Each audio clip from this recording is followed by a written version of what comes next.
Hey everybody, and welcome along to today's edition of Irish Golfer Podcast. Peter Finnan here, and we are coming to you again from our little house in Portstewart, live at the Open, joined by Ronan McNamara and Mark McGowan.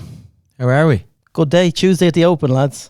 I have to say I really enjoy the more relaxed setting. I'm sick of being in the office and hunching over my microphone. I'm enjoying sitting back here. No, it's good. It's good. It's been a good day. It pissed rain all day. Well, most of it. Any time as I went out, it pissed rain anyway. I got stuck in a bunker out in the course. We'll talk to that in a little bit. But before we get stuck in, this podcast is brought to you in association with Shricks and Cleveland Golf, sponsoring this pod and some of the best players in the world. We've spoken to a few of them this week. Your Shane Lowry's, JJ Spawns, major winners over the last while. If you are looking for a better performing golf ball than a lot out there in the market, especially in the wind that we're experiencing there this week, do look at the Z-Star line of the Z-Star XV, the Z-Star Diamond, and the Z-Star ball. They've some of the best performing balls in professional golf. From there right down to your 8333, which we talk about a lot on this podcast. Yeah, walking around the course there in Portrush, didn't find a single Strixon in the rough. And that says it all. That says it all. Speaks volumes about the players. Speaks volumes about the players. But no, it's been a good day. We're just back now from an AGW dinner where we had a very unexpected guest who, an Association of Golf Writers, anyone who doesn't know the AGW. And Rory McIlroy rocks up in his green jacket. Any excuse these days to put the green jacket on. Well, it was a jacket and tie job tonight, so you had to dress up. But it was really interesting. Like, this was at the very start of it, so it was like a 2-hour dinner. I have a confession to make on something else later, but you can ask me about what my confession is. I let the side down at the dinner. That's all right. You weren't at the cool table. Well, we all expected you to let the side down, so it's not. I'm going to come out with it straight away before we go into I let the side down. So I'm sitting. I was as close to the front of the thing, like one table away, and who is just over my right shoulder, like within, like my chair is backing onto his chair, and I ended up having a brief conversation with him, and I let the side down. Francesco Molinari. No, Jay Monaghan. Jay. Right? So Dr. J is there sitting pretty much beside me, right? And an open conversation started going about Live and about this, that, not about Live, about TGL and different things they're working on and all this, and I told Jay Monaghan he's doing a great job. Fair play. Of all the, I bottled it. I basically bottled it. I started blowing smoke, and he's like, "Oh yeah, really appreciate that, man." I said, no, it's really good. Like, you've been. Yeah, you're like, "Oh yeah, I was there. Jay was brilliantly running events. Really good. Like, TGL, world class. What you've done, it's been so good." And it's an absolute shocker that you've been sidelined and fired, basically. If he ever listens back, like I've called him all sorts of everything on this podcast. Then I bottled it when I'm beside him. It's a mark of the man. That would be like if I went up to Colin O'Rourke and said, "You did a great job with the Meet Footballers for 2 years there." No, but I let the side down. I just wanted a personal admission on that. But no, Rory McIlroy came in, totally unexpected appearance. He's been going about. We talked about this yesterday. I didn't think he'd show up. Like, he's playing again at 7 o'clock in the morning. He's doing this every morning, 7 o'clock in the morning. Yeah, he's trying to get in and beat the crowd. But there was 3 options that were on for tonight. He was getting the award for obviously winning the Grand Slam. He was the obvious choice. So option 1 was that he shows up. The most unlikely option was that he shows up. And then option 2 was the easy one. The video link, which you've seen him do before at these dinners. And then the third option was Jerry would come in and pick it up. And I think it's the mark of the man that he showed up tonight. No, really. It comes in his green jacket, and the first thing out the gate, he apologises to everyone. This makes up for missing all those press conferences. Drew a laugh, just really broke the ice at the start, but then went into a lot of detail on what it means to him. I haven't heard him talking as emotionally since the Masters about the achievement. I'm not talking about like climbing my Everest and all this sort of crap that he's been wheeling. He was actually very honest about his how he sums it up in his own head, what he's at. I really liked, he was asked one question near the end about himself and Shane Lowry. What would it mean for you to be teeing off, going down, going out on Sunday together on this golf course, and then maybe coming up 18 together? And he kind of put Shane back in his box. He's won one here, he's grand. But then what he said about, if I don't win, once it's a European, and if I had my choice outside me, I would pick Justin Rose. And the reason I would is because he shared that moment with me in Augusta National, and it would mean so much to him to add another major. I know how much it means. He's come so close on so many occasions. I just thought that analogy was top class. It was. Like, Justin Rose is just a wonderful ambassador for the game. I know Mark doesn't like him, and he can have a say in a I've been minute. sitting here holding me, keeping me. I was dry. there, watching the Masters and thinking, like, of all the people outside of the Irishman, anyone I didn't want to see lose to McIlroy was probably Justin Rose. Anyone else, I'd have been like, yeah, do him in, Roy. But I felt so sorry for Rose because he's been there before in the Masters as well with Sergio, who I don't like and Mark loves. So, but yeah, I thought it was a mark of the man that he mentioned Justin Rose, and I do agree with him. If Rose could get a second major, it would really crown his career. And I think the Masters and the Open are his best chance. It's really the two majors where sort of the veteran has the best chance of doing well. So I don't think it's actually a surprise that Rose missed the cut at the PGA and the US Open.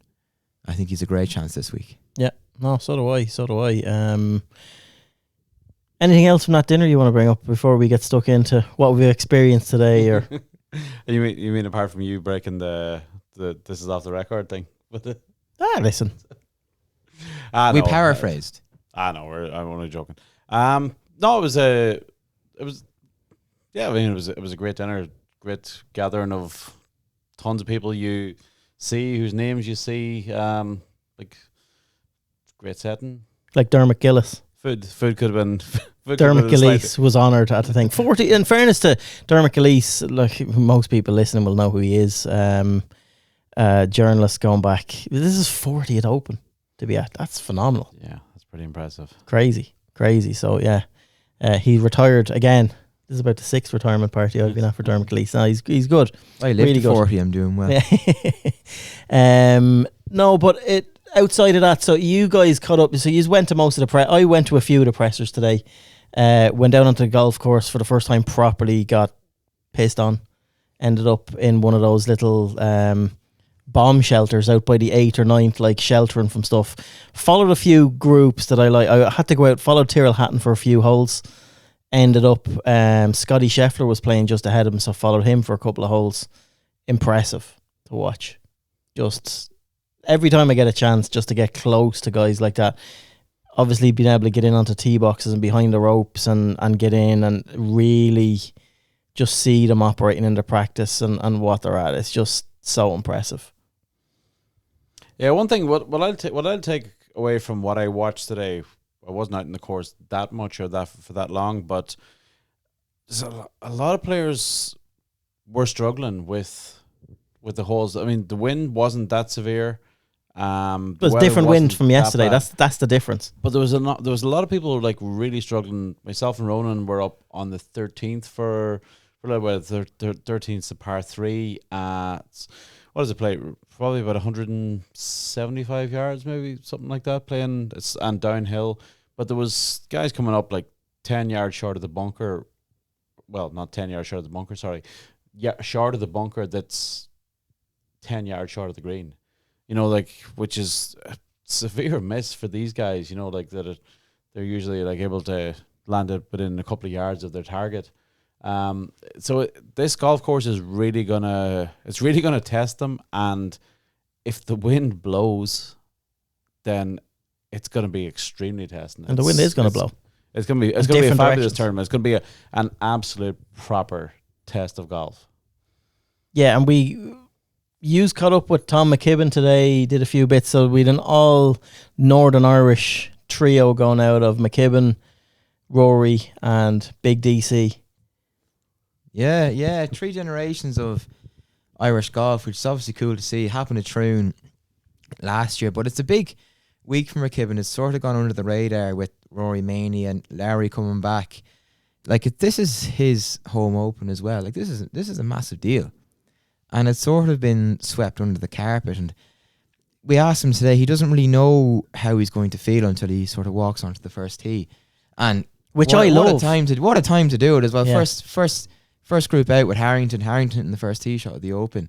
Like, it's going to be a great occasion for those who are willing to get up that early, as we hopefully are as well. Like, it's a big week for Tom, and I think Tom could do well. I think playing with Harrington's going to be a massive advantage for him. I was looking at the weather conditions for Thursday morning. Looks flat, calm, really nice conditions. First thing in the morning, balmy. He'll be able to attack this golf course from above, like an aerial approach to this course, which suits his ball flight, suits his game. The more I watched him hit balls on the range today, someone really impressed me on the range today. I wasn't expecting, and spoke to a few people, and they're like, "Nah, he's ready for this." And it's total left of field because he's been pony for the last while, for want of a better way of doing it. But it's guys, we talked last night about. You're not going to ask me who We're it allowed is. to guess. Oh, sorry, I thought Mark's you were- jumping the gun. Oh here. no, he's not even listening to what I'm saying here. DJ. Very close, very close. Major winner from that tour. I've heard a few rumblings about DJ this week that he's going very well. Bruce Brooksy. Brooksy, absolutely murdering it. Speaking to a few guys, he's been out. Yeah, some really good. He's posting some really good scores in practice. Yeah, that's not always a good thing, but on the range, not missing a shot. I know range golf and tournament golf out in this, but yeah, they're like probably the best jockey in the field as well, with Ricky on the bag, like being local and stuff like that. And yeah, he impressed me today. Now, of all, like watching some guys, spent about a half an hour just watching guys clipping balls on the range, and you forget how good he is and how dominant. His ears still prick up when he comes into a major championship like this. And if he gets in the humour and if he gets those creative juices going, he's a hard man to beat if he can string 4 rounds together. And yeah, I wouldn't put it past him this week. He really impressed me today now. There are a few good Irish angles outside of the players. Like we've Chris Selfridge caddying for Matty Schmidt, Ricky Elliott caddying for Brooksy, obviously honoured the other night as I think he got honorary membership of Portrush or something. GMAC will be on TV this week doing some commentary stuff as well. Just one thing on McKibben, interesting. Everyone says it's his home open, but he's incredibly inexperienced when it comes to this golf course. Didn't play in North of Ireland during his amateur career. His only competitive round on the Dunluce Links was the 2018 British Boys. Yeah, only competitive round, but he's played here a lot. He's practiced here a lot. Not off the back sticks, he said. Yeah, I think he said he only played 3 rounds off the back tees, maybe ever. I think he's toning that down. There's no one in this field that has played. I think he's telling lies, lads. Do you think? Well, he played the morning we were here on the Golf Riders gig, and he snuck out for everybody else. And he bent one of the lads' arms to go out for 9 holes, and he continued on, played 18. So he's telling lies. He's deflecting there. You've been done. You've been hook, line, and sinker now on that one. The two of you. You should know better now, as seasoned journalist, to be letting a 21-year-old school you like that. This is Mark's first open. We'll see. Wet behind the ears, Mark. We'll see come Friday afternoon. We'll see him come Sunday. Brooks really impressed me. Harrington. Who else did you catch up with today? We caught up with Bryson. Scottie gave a great press conference as well. Talk to me a bit about that. That was funny. It was just, usually, does anyone really get excited over a Scottie Scheffler press conference? World number 1 in the world? Not really. And he gives the usual stock answers, and then somebody asks him about, do you enjoy your wins? And he goes on this 5-minute monologue about how, winning golf tournaments means nothing. It's all about the Bible, and what is the point in life? What is life? And sort of just went on this spiritual journey where there is a lot more to Scheffler than meets the eye. Yeah, but he went full Ned Flanders today. He did, yeah. And it's good to see, but everyone identifies more with Scheffler when he loses the rag on the golf course. Mark mentioned Scheffler was missing all these putts at the Renaissance Club because he was overreading them, and he was dumbfounded that the ball didn't win the hole. And that's when you identify with Scheffler more. None of this Man City, just robotic excellence that no one wants to watch. Everyone wants to see this humanistic side of a player, and Scheffler kind of gave that today. He's an impressive specimen of a man. The way he's a big unit. It's hard to believe he's only a year older than I am. Do you know what? Actually, the last time, just put it in context as well. The last time the Open, we're only talking about, there's been 5 Opens since it was here last. He was on the Corn Ferry Tour the last time in 2019. Yeah, and he won 12 times. In When the last 18 that months. puts into context what he has achieved in such a short space of time. Like, we're in the same house now as we were last time for the Open. It feels like, it's before COVID. It's weird coming back, but it doesn't feel like 6 years, and it certainly doesn't feel like Scottie Scheffler was in the Corn Ferry Tour like the last time. It's surreal to think about like that, what he's achieved in such a short space of time and how dominant he's been. And he's probably the only one in that space of time that has got close to separation from the field. No one has really done that since Tiger, like that sort of separation. Like, guys went through little spurts of it. Even Spieth and Jason Day and guys like that had their years, but he's now been 3 years of solid just. Yeah. Oh yeah. There's been tons of different world number ones over the last while, but they were always kind of like the number two guy was always only like a win or maybe 2 wins in a 5 tournament spell from overtaking. I mean, like this year, McIlroy started with 3 wins in the first 4 months and was still a long way off overtaking Scheffler. Like, so yeah, he's far and away the best player in the world, points wise, for sure. I love the way Rory actually at his at the dinner thing tonight as well said about Scottie. He spoke about how rushed it was, the ceremony of getting the green jacket fitted, and like you're literally off the green, brought into a room, 3 people around you, someone's doing your hair, someone's doing your makeup, there's 2 lads fitting you for a jacket. It's just all rushed, quick. And the thing that stood out from the most is the person who was putting the jacket onto him, and Scottie Scheffler doing it just meant so much because he respects him.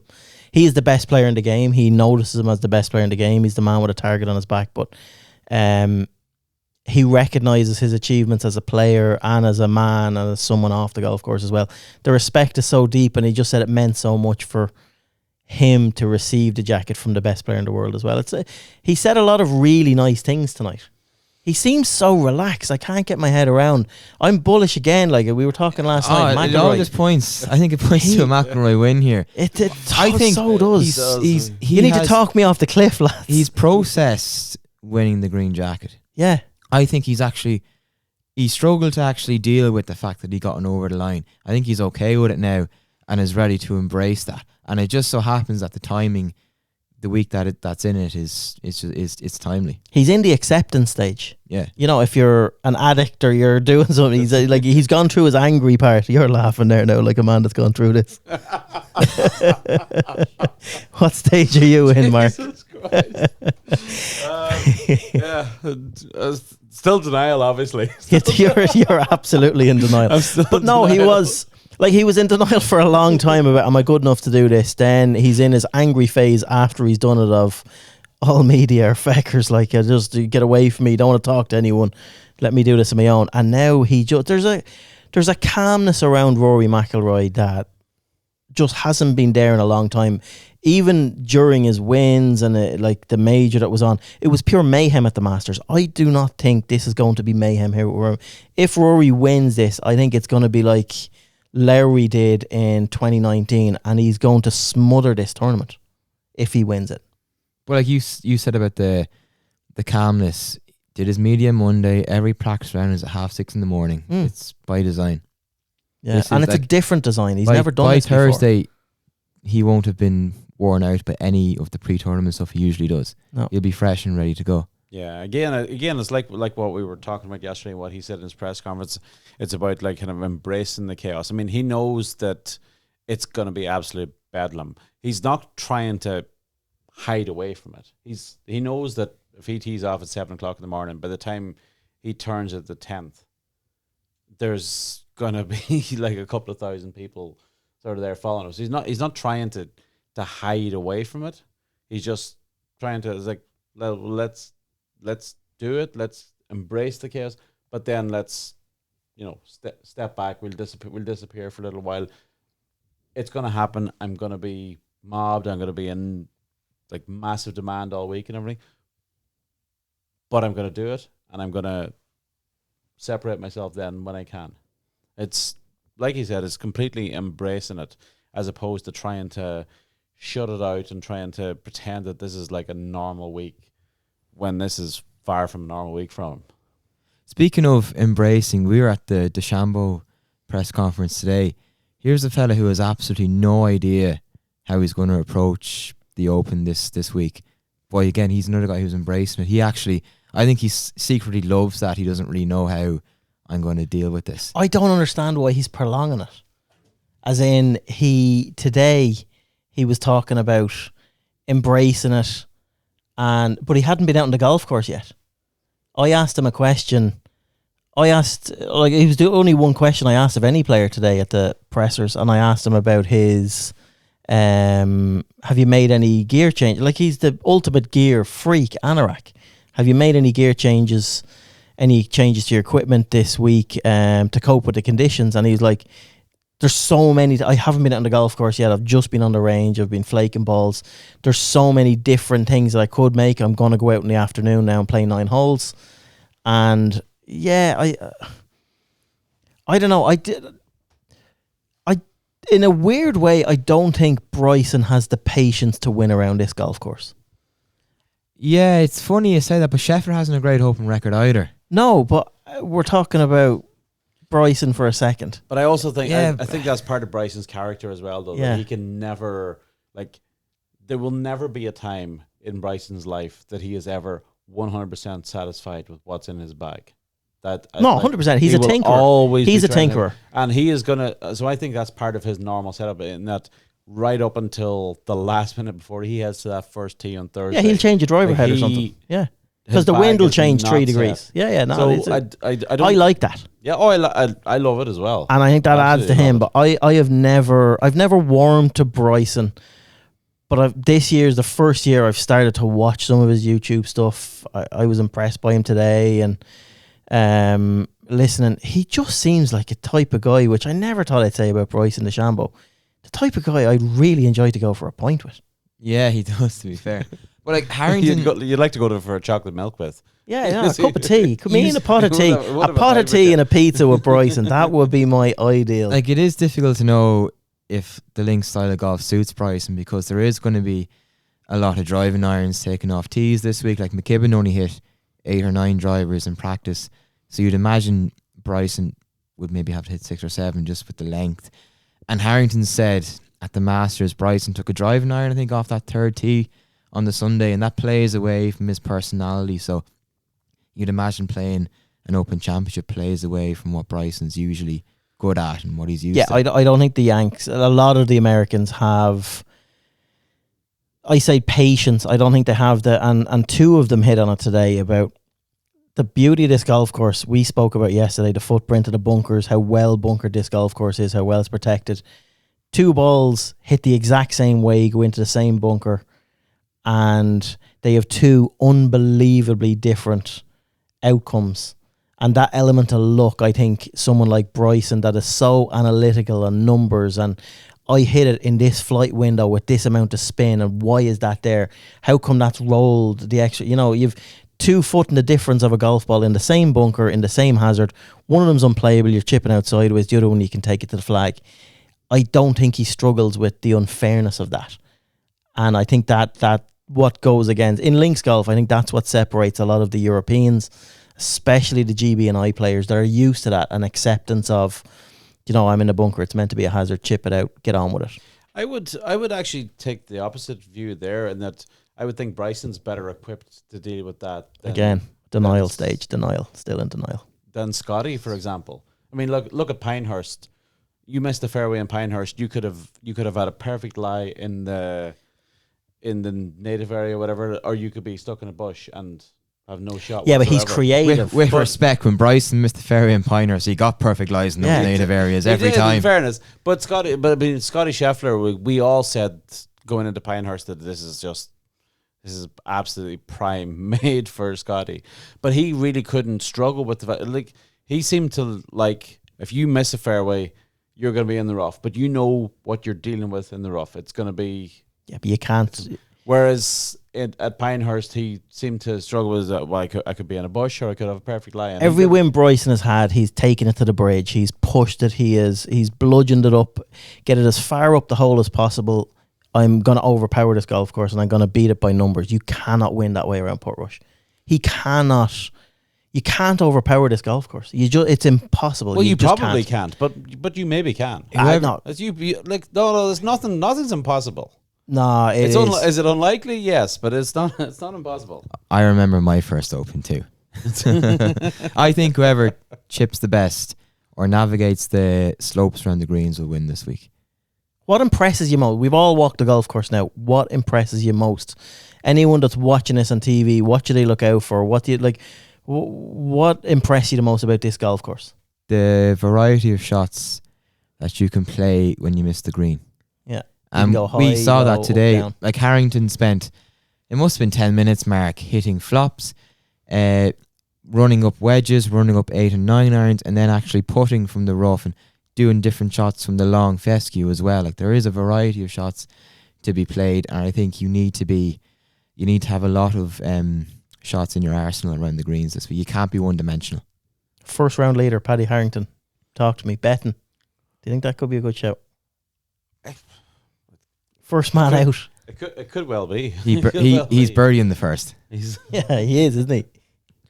Me and Mark will be in our pajamas, raving. I'll be banging seats again. Who else? You were in with the John Rahm presser today as well. Rahm's a great chance. I think Rahm. I think Rahm is a serious. He loves this part of it. He loves drinking pints, eating steak. Him and Ryan Fox have serious chances. Love this part of the world. Love this part of the country. Like Ryan Fox should have won an Irish Open before, and like Rahm loves Ireland. Irish people love Rahm as well. And I think it'll be as close to a home major as John Rahm's going to get.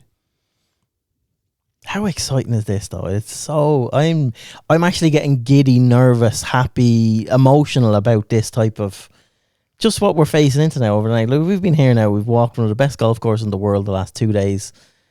We're still 48 hours away from the first ball being hit, and there's so many angles. There's so many players that you're looking at going, Jesus Christ, yeah, he's a great chance. He's a great chance. It's so good. Major golf is phenomenal. It absolutely is. But like when we were talking last night about Harrington having the first tee shot, and we were talking like, is it a honor or is it an insult? I actually think maybe the RNA, the people who are doing the tee times, actually listened to our podcast and copped that they might be going down the insult route. They've put Tom McKibben and Nicolai Højgaard. So two Tom guys McKibben, that are there to win as well. Absolutely. Yeah. I mean, one of them played in the last Ryder Cup. One of them's like realistically probably one of the top 50 players in the world. Like Tom. I mean, no, easily, yeah. If you look at the data golf rankings, yeah, 100%. So I mean, yeah, the first tee on Friday or on Thursday is going to be absolutely fabulous, and that's a group to watch for the full 18. If you're 100%. You'd be in by 10:30 eating ice cream. Be great. Two boys with 66s in the back pocket. Be great crack. No, I'm really getting excited about this, because it's just it's everything. I'm dreading. It's like walking a plank. I'm dreading the thoughts of this day next week when we've no major. I'm not even going to go there. We've no major golf until we've 8 months or something before the Masters. FedEx Cup. Well, we've the Ryder Cup. We've the Ryder Cup. We've the Irish Open. Would you relax? Yeah, that's different. We've the All Ireland final. Oh, sorry, no, actually. Wow. No, any other angles that stood out today that we'll hit on? I noticed during today the wind changed completely in that practice round. Yeah, it was playing dead into on the first, and then after that rain shower, it flipped, and it was playing. First hole was playing a downwind, and the 18th was into a stiff breeze. They're hitting wedges into the 18th this morning. Like Bud Cauley, Justin Thomas were hitting wedges, and then I think by the afternoon, early evening, they're hitting 6 or 7 irons. Yeah, no, you can get so lucky on this golf course with the right wind bracket. You could play 3 of the par 5s, all downwind, all reachable with irons, and then you come out, you play 2 hours later, and you're playing the same 3 holes in a total different wind, and you can't get there in 2, and you're wedging it up, and you just unaccessible pins and stuff like that. It's gonna make a lot of guys look very silly. Bryson made a really good comment today about how he feels the wind, and we take it as normal, but him coming from Dallas or wherever he's coming from, like the wind, they trust wind, like a 2 club wind is, it's 15 mile an hour or it's whatever. He classes the wind here as heavy wind.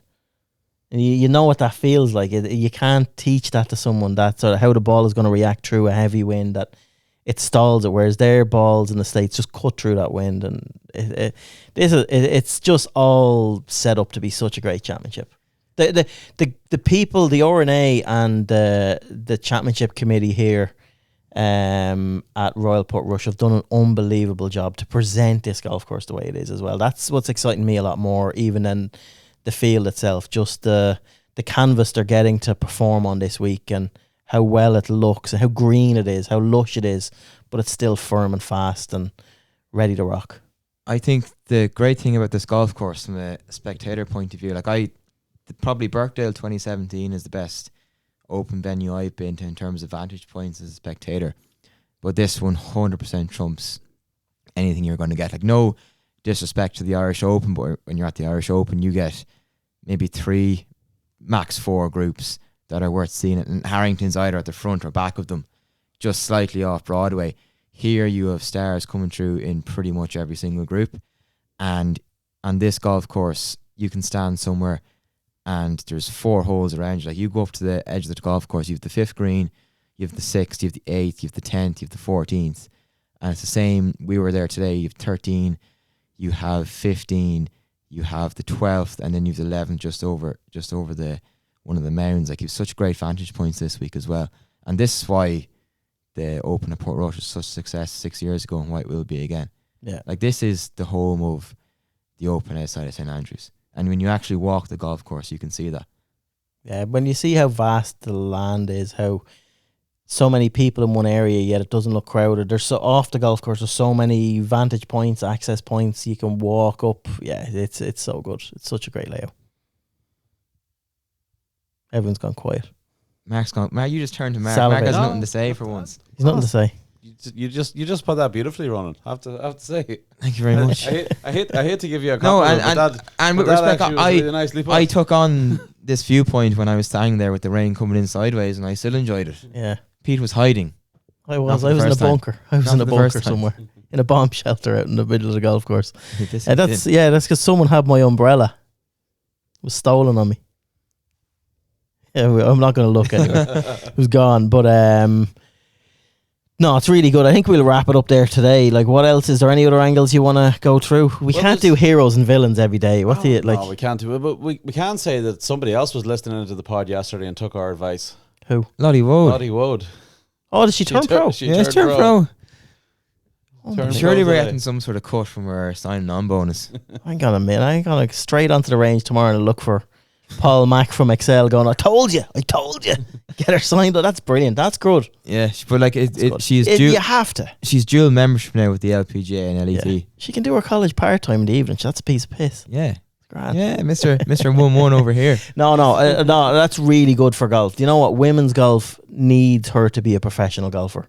What she brought to the Evian last week, I know we went into detail on it last night, but the more you think about it, we heard from Katrina Matthew talking. Do you know what was really nice actually? Katrina Matthew getting like a Lifetime Achievement Award for what? And like, she's name checking everything that's good about, and she's talking about the Lottie Wodes and this, that, and the other. Sarah Byrne gets a mention. Yeah, Really good. Like, the Irish women are really punching. Like, yeah. Well, she was a great Curtis Cup captain. yeah. Last year, and she will be again next year as well over in the States. Like she got an MBE and OBE. How she hasn't got a Dame Hood or Dame A knighthood. whatever it's called. Yeah, knighthood. Is he giving them out to David Beckham and shams like that? That's why. And Laura Davis, Dame Laura. Dame Laura. Sorry, Sir Nick. but no, like you forget about how like such role models these people are, and like to be a Solemn Cup captain, achieve what she did with that team over those two or three competitions, and to drop back this Curtis Cup as well, just shows she's no ego whatsoever. You get so much more of that in the women's game. You don't see it much from the men at all. Like, as in giving back later there's on in more their of a careers, you know. So like, we see it even closer to home with Maria Dunn and what she's done this year. Like, and people listening to this podcast mightn't know who Maria Dunn is, because she's very much family focused now, and RNA, and doing loads of stuff with Golf Ireland and stuff like that. But an absolute baller of a player, like and is giving back now with the Vagliano stuff and involved and all that as well. Serious stuff. But, I could see, Mark will hate this, I could see Justin Rose captaining Europe in 2027, then going back maybe 3 or Walker 4 or Cup. 5 years later doing a Walker Cup. Go on. I could see it. Yeah, no, That's good. my colours to the mast Putting now. 50p into the Rose Lady series. Right, any other takes from Royal Portrush today on Tuesday at the Open? No. Looking forward to hearing Harrington tomorrow. Yeah. I think he'll laugh off being the first tee starter. He totally will. He would I not. think he Listen, will now. I think he definitely will now. Is that they've put You've put great two players with him. little killers with him there going out there. He's going, okay, yeah, I suppose it's. Listen, he's there to win. Unbelievable. All he was talking about the other day, like he was on I listened to him talking to the guys in Bunkered in Scotland. Actually, mad for ice cream. Yeah, mad for ice cream. But his demeanor on the golf course today as he was going round was just absolutely fabulous. He was picking out people in the crowd, like sort of anybody he recognized he was shouting a word over to him and Ronan Flood, his caddy, were joking as kind of like he's chipping balls up to the green, Ronan's up on the green, knocking them back. They were talking hurling with Min Woo the whole way around. Him and Min Woo Lee And were Bo. constantly kind of in each other's ear, just yapping away. Like he just seems in such a good place mentally. It's Are we going to have an we're Irish just so winner, excited lads? about We're it. talking up an We're Irish so winner. excited about Harrington's it. giving us a back 9 this week. Yeah, I'd love it. be savage. We'll be good, right? We'll all be in Weston Airport next week. Great crack. Right, I think we'll leave it there, a wrap. Thanks again to Shrixon Cleveland Golf for sponsoring this podcast. Visit your local Shrixon. The Pro Shop, Stockist, nationwide, balls, clubs, irons. Great bunch of lads. Up hurling. Up Ireland. Right, cheers for tuning in, folks, and we'll be back again tomorrow with another recap of what we've seen on day 3 up here in Royal Portrush. Talk to you soon.